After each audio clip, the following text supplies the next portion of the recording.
Narito ang update sa presyo ng mga produktong petrolyo. May inaasahang rollback sa susunod na linggo. Mahigit piso at 50 sentimo yan sa kada litro ng diesel at gasolina, habang mahigit piso sa kerosene base sa 4-day trading.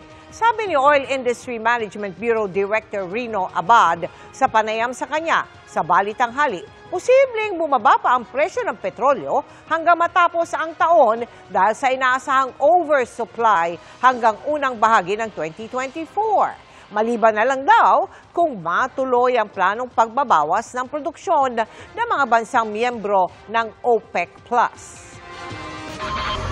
Mga kapuso, kasama nyo kami 24 oras. Mag-subscribe sa GMA Integrated News sa YouTube. Sa mga kapuso abroad, bisitahin ang GMA Pinoy TV at www.gmanews.tv.